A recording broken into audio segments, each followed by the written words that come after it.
Hi all, ഇന്ന് നമ്മൾ നടക്കാൻ പോകുന്ന ഡിഷിൻ്റെ പേരാണ് ചിക്കൻ സൂപ്പ്. ഇതിനാവശ്യമായ സാധനങ്ങൾ: 4 മീഡിയം സൈസ് ചിക്കൻ, 1 ക്യാപ്സിക്കം, 1 മുട്ട, 1 ക്യാരറ്റ്, 4 പച്ചമുളക്, 2 ഇഞ്ചി വെളുത്തുള്ളി, പിന്നെ soya sauce and chilli sauce. ആദ്യം ചെയ്യേണ്ടത് ഒരു പാനിലോട്ട് കുറച്ച് വെള്ളം ഒഴിക്കുക. കുറച്ച് വെള്ളം എന്ന് പറയുമ്പം 1 കപ്പ് വെള്ളം. അതിനകത്തേക്ക് എടുത്തു വെച്ചിരിക്കുന്ന ചിക്കൻ എടുത്തിടുക. ചിക്കൻ്റെ കൂടുതൽ എടുത്തിടേണ്ട സാധനങ്ങളാണ് ഇഞ്ചിയും വെളുത്തുള്ളിയും. ഉപ്പും ചേർത്ത് നന്നായി വേവിച്ചെടുക്കുക. നന്നായി വേവിച്ചതിന് ശേഷം ചിക്കൻ്റെ പീസ് എടുത്ത് മാറ്റി വെക്കുക.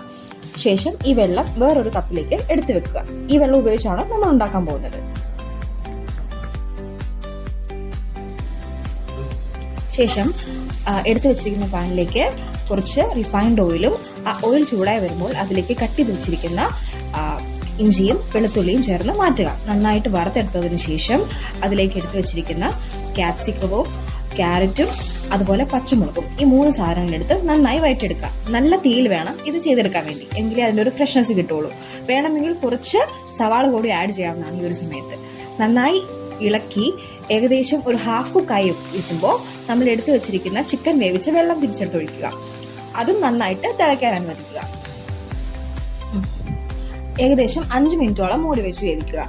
അതിനുശേഷം നമ്മൾ എടുത്തു വെച്ചിരിക്കുന്ന ചിക്കനില്ലേ, അതൊരു മിക്സിയിലിട്ട് ഒറ്റ അടിയടിച്ച് ക്രഷ് ചെയ്തെടുക്കുക ഈ ഒരു പാകത്തിൽ. അതിനുശേഷം എടുത്തു വെച്ചിരിക്കുന്ന ചിക്കൻ നമ്മുടെ ഈ സൂപ്പിന്റെ വെള്ളത്തിലോട്ട് എടുത്തിടുക. ശേഷം ഇതും മൂടി വെച്ച് ഒരു 5 മിനിറ്റ്സ് തിളപ്പിക്കുക. ആ ചിക്കന്റെ ഫ്ലേവറൊക്കെ നന്നായിട്ട് ഇറങ്ങാൻ വേണ്ടിയിട്ടാണ് ഇങ്ങനെ ചെയ്യുന്നത്. ശേഷം എടുത്തു വെച്ചിരിക്കുന്ന 1 table spoon soya sauce, 2 table spoon chilli sauce, ഇത് രണ്ടും എടുത്ത് ഇട്ട് ഇളക്കുക.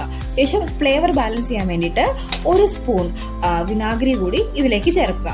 നന്നായി ഇളക്കി നന്നായി തിളപ്പിക്കാൻ വെക്കുക. ശേഷം ഇതിലേക്ക് കുറച്ച് കുരുമുളകിന്റെ പൊടി എടുത്തിടുക. അതൊരു നല്ല ഫ്ലേവറിനും സ്മെല്ലിനും നല്ലതാണ്. അതിനുശേഷം 5 മിനിറ്റ് തിളപ്പിക്കാൻ വെക്കുക. പിന്നീട് നമ്മൾ എടുത്തു വെച്ചിരിക്കുന്ന മുട്ട ചെറുതായിട്ട് ബേറ്റ് ചെയ്തിട്ട് ഈ മിക്സിലോട്ട് ഒഴിച്ചു കൊടുക്കുക. ഒരു സ്ലോ ആയിട്ട് വേണം ഒഴിച്ചു കൊടുക്കാൻ വേണ്ടിയിട്ട്. നന്നായിട്ട് കട്ട കൂടാണ്ട് ഒഴിച്ചെടുക്കണം. നന്നായിട്ട് ഇളക്കിയതിന് ശേഷം ഏകദേശം ഉപ്പ് നോക്കുക. ഉപ്പെന്ന് പറയുന്നത് സോയാ സോസിനൊരു ഉപ്പുണ്ടാവും. അപ്പം ഇതിനെല്ലാം ശേഷം വേണം ഉപ്പ് നോക്കാൻ വേണ്ടിയിട്ട്. അപ്പം ആവശ്യമെങ്കിൽ മാത്രം ഉപ്പിട്ടാൽ മതി. നോർമലി സോയാ സോസിന്റെ ഉപ്പ് കാരണം അത് പാകത്തിനാവുന്നതാണ്. ഇതിന് ശേഷം വേണമെങ്കിൽ കുറച്ച് കോൺഫ്ലവർ ആഡ് ചെയ്യാൻ പറ്റുന്നതാണ്. ഇല്ലെങ്കിൽ തന്നെ നല്ലൊരു തിക്നെസ് ഈ സൂപ്പിനുള്ളതാണ്. ആവശ്യമെങ്കിൽ മാത്രം ആഡ് ചെയ്യുക. ശേഷം ഒന്നും കൂടെ തിളപ്പിക്കുക. എരിവിന് വേണ്ടി കുറച്ച് പെപ്പർ പൗഡർ ചേർക്കുക. കഴിക്കുക.